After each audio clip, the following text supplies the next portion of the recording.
Dear student, आज के इस वीडियो में हम बात करेंगे टेंस के अंतर्गत present perfect continuous tense. Present perfect continuous tense का अर्थ होता है पूर्ण अपूर्ण वर्तमान काल। ओके, चलिए डिस्कस करते हैं प्रेजेंट परफेक्ट कंटिन्यूस टेंस। इसके अंतर्गत जो वाक्य है, जो सेंटेंसेस है, उन्हें हम किस प्रकार पहचानें।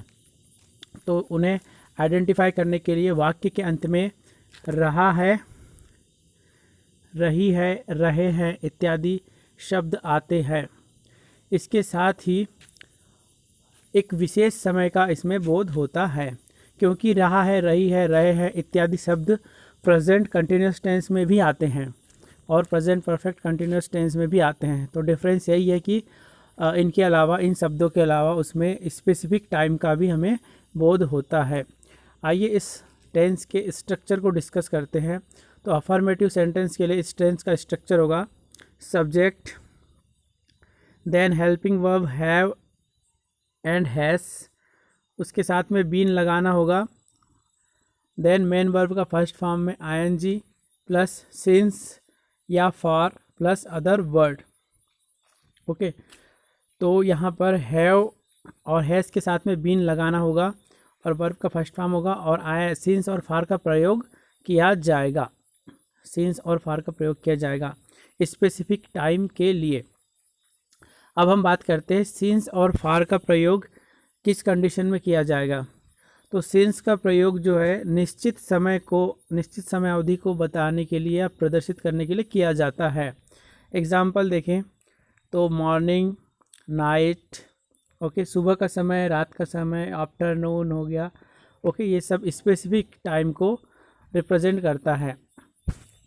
यदि हम मंथ की बात करें तो यदि मंथ, नेम ऑफ मंथ जनवरी, फरवरी, मार्च, अप्रैल इत्यादि। ईयर की बात करें तो 2020, 2010। ओके, सेंचुरी की बात करें 100 सेंचुरी, 400 सेंचुरी। ओके, और किसी पर्टिकुलर टाइम की बात करें 8 o'clock, 2 o'clock इत्यादि। इन सब के साथ निश्चित समय का हमें बोध होता है, तो इनके साथ सिंस का प्रयोग किया जाएगा। ओके, अब हम बात करते हैं फॉर का प्रयोग। फॉर का प्रयोग अनिश्चित समय अवधि को बताने के लिए किया जाता है। एग्जाम्पल 2 days, 2 days है, यहाँ पर हमें जो डेज के नाम नहीं पता है, मंडे है या ट्यूसडे है। 2 hours, आवर्स के हमें नेम नहीं पता, 2 बजे से है या 4 बजे से है, 4 o'clock और 2 o'clock। ओके, 2 मंथ के नेम नहीं पता है। सो इस प्रकार से हमें अनिश्चित समय अवधि का बोध होता है। 4 years, किसी स्पेसिफिक ईयर का नाम हमें पता नहीं चल रहा है, 2020 है, 2010 है। डिकेड्स अर्थात दशक का हमें यहाँ केवल डिकेड वर्ड है, न कि स्पेसिफिक किसी डिकेड की बात हो रही है। ओके, सो इस प्रकार सिंस और फॉर का प्रयोग किया जाता है। सिंस का प्रयोग निश्चित समय अवधि के लिए, वहीं जो फॉर का प्रयोग है अनिश्चित समय अवधि के लिए किया जाता है। आइए अब हम इसके एग्जाम्पल देखते हैं, एग्जाम्पल्स के माध्यम से समझने का प्रयास करते हैं इस टेंस को। तो अफर्मेटिव टेंस के अंतर्गत फर्स्ट एग्जाम्पल है it has been raining since morning. Okay, it has been, यहाँ पर इट सब्जेक्ट है, हैज़ बीन, इट के साथ हैज़ का प्रयोग किया जाता है और हैज़ के बाद बीन का प्रयोग भी किया जाएगा। वर्ब का फर्स्ट फॉर्म है रेन में आईएनजी और यहाँ पे मॉर्निंग के साथ सिंस का प्रयोग किया जा रहा है, अर्थात समय की निश्चित अवधि का बोध हो रहा है। सेकंड एग्जाम्पल है boys have been playing cricket for 2 hours।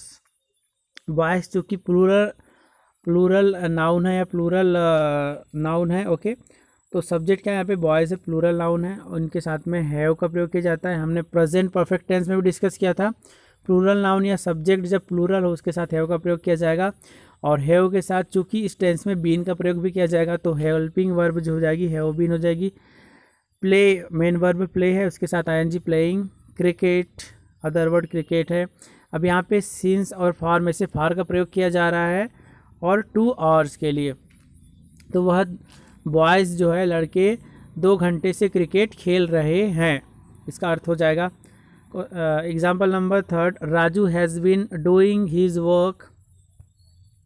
Raju has been doing his work for 3 months। Okay, यहाँ पर राजू जो है सब्जेक्ट हो जाएगा, name.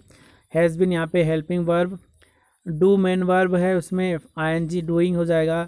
Then this work object हो जाएगा या अदर वर्ड। फॉर का प्रयोग इसलिए किया जा रहा है क्योंकि 3 मंथ्स की बात हो रही है, लेकिन किसी मंथ का नेम यहाँ पर हमें पता नहीं चल पा रहा है, इसलिए यहाँ पे फॉर का प्रयोग किया जाएगा। तो इस चीज़ का आप ज़रूर ध्यान रखेंगे, सिंस और फॉर का प्रयोग करना। ओके, ये तो रहे अफर्मेटिव सेंटेंस। अब हम बात करते हैं नेगेटिव सेंटेंस। इस टेंस के नेगेटिव सेंटेंस की बात करते हैं। तो इसका स्ट्रक्चर हो जाएगा सब्जेक्ट के बाद हेल्पिंग वर्ब रहेगी हैव या हैज़, उसके बाद नॉट का प्रयोग किया जाएगा, देन बीन। अच्छा, हैव बीन या हैज़ बीन के बीच में नॉट का प्रयोग किया जाएगा नेगेटिव सेंटेंस बनाने के लिए। बाकी सेम रहेगा, एज इट इज़ रहेगा। वर्ब का first form I N G, then since and for, then other word. Okay, तो हैज़ बीन या हैव बीन के बीच में नॉट का प्रयोग किया जाएगा नेगेटिव सेंटेंस बनाने में। एग्जाम्पल देखते हैं, it has not been raining since morning. Okay, अर्थात सुबह से वर्षा नहीं हो रही है। तो यहाँ पर ध्यान देने योग्य बात यह है कि नॉट का प्रयोग हैज़ और बीन के बीच में किया जा रहा है। ओके, नेक्स्ट एग्जांपल देखते हैं। Raju has not been playing football for 2 hours. अर्थात राजू 2 घंटे से फुटबॉल नहीं खेल रहा है। तो यहाँ पर भी हैज़ और बीन के बीच में नॉट का प्रयोग किया जा रहा है। ओके, तो इस प्रकार से नेगेटिव सेंटेंस को बनाया जाएगा इस टेंस में, प्रेजेंट परफेक्ट टेंस में। आइए अब हम सेंटेंस के नेक्स्ट टाइप की बात करते हैं, इंटरोगेटिव सेंटेंस। इंटरोगेटिव सेंटेंस में सबसे पहले हेल्पिंग वर्ब आ जाएगी। हेल्पिंग वर्ब में भी चूंकि हैव बीन या हैज़ बीन होता है, तो यहाँ पर बीन को सामने सब्जेक्ट के पहले नहीं लिखा जाएगा, केवल हैव या हैज़ ही रहेगा। उसके बाद सब्जेक्ट, देन बीन, उसके बाद वर्ब का फर्स्ट फॉर्म प्लस सिंस और फॉर प्लस अदर वर्ड, और लास्ट में क्वेश्चन मार्क इसमें लगाना आवश्यक हो जाएगा। ओके, तो हैव बीन और हैज़ बीन में से हैव या हैज़ को ही सब्जेक्ट के पहले रखा जाएगा और सब्जेक्ट के बाद में बीन का प्रयोग किया जाएगा। ओके, आइए एग्जाम्पल देखते हैं। फर्स्ट एग्जाम्पल है, has it been raining since morning. Okay, तो इट के साथ में हैज़ का प्रयोग किया जाता है। हैज़ को यहाँ पे सब्जेक्ट के पहले रखा गया है, इट के बाद बीन का प्रयोग किया गया है। देन वर्षा होना, मेन वर्ब जो है रेन होता है, उसके लिए उसमें आईएनजी का प्रयोग किया गया है, रेनिंग। सिंस मॉर्निंग, मॉर्निंग निश्चित समय, उसके आगे उसके साथ मॉर्निंग के साथ में सिंस का प्रयोग किया गया है निश्चित समय अवधि को बताने के लिए। तो has it been raining since morning, क्या मॉर्निंग से या सुबह से वर्षा हो रही है, ये इसका अर्थ हो जाएगा। नेक्स्ट एग्जाम्पल है, have boys been playing hockey for 2 hours. अर्थात क्या लड़के 2 घंटे से हॉकी खेल रहे हैं, ये इसका अर्थ हो जाएगा।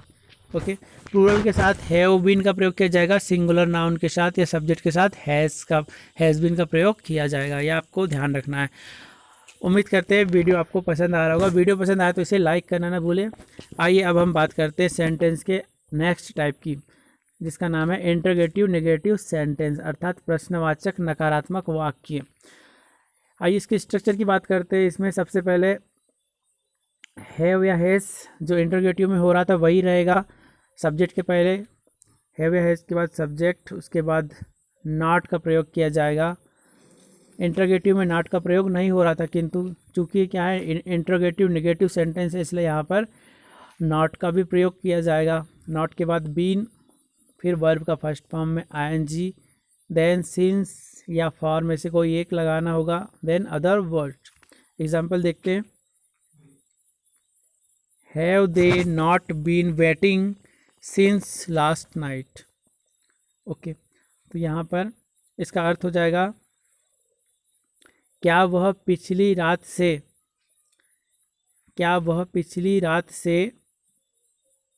इंतज़ार नहीं कर रहे थे, क्या वह पिछली रात से इंतज़ार नहीं कर रहे हैं। नेक्स्ट है, has Sujit not been doing homework for 2 days। अर्थात यहाँ पे नेम के आगे आपको हैज़ लगाना पड़ेगा, हैज़ बीन का प्रयोग किया जाएगा। तो सुजीत सब्जेक्ट है यहाँ पर, उसके पहले हैज़ का प्रयोग किया जाएगा। सुजीत सब्जेक्ट के बाद नॉट का, नॉट के बाद बीन, ओके, उसके बाद मेन वर्ब का first form, then other word, then since और फॉर में से कोई एक। तो यहाँ पे 2 days जो है अनिश्चित समय अवधि को शो कर रहा है, इसलिए यहाँ पर फॉर का प्रयोग किया गया है। उम्मीद करते हैं आपको समझ आ चुका होगा। तो has Sujit not been doing homework for 2 days, अर्थात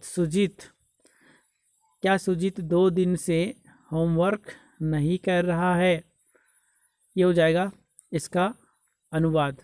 आइए अब हम बात करते हैं जो इस टाइप के सेंटेंस का लास्ट जो टाइप है WH वर्ड का, उसे डिस्कस करते हैं।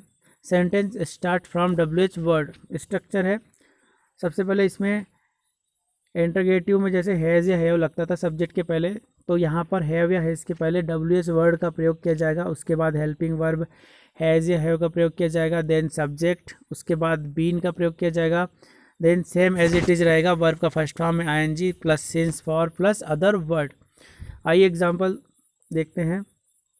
When has he been playing football since morning, okay, अर्थात व्हेन का अर्थ होता है कब।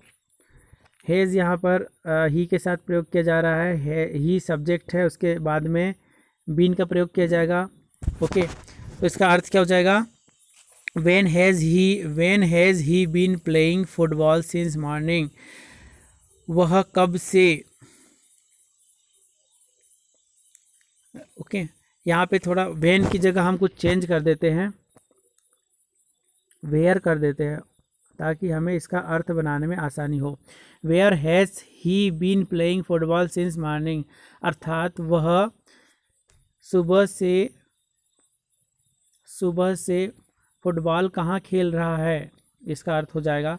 नेक्स्ट एग्जाम्पल है where have they been singing a song since last night, अर्थात वेयर का अर्थ होता है कहाँ, दे अर्थात वे, ओके, सिंगिंग मतलब गाना, ओके।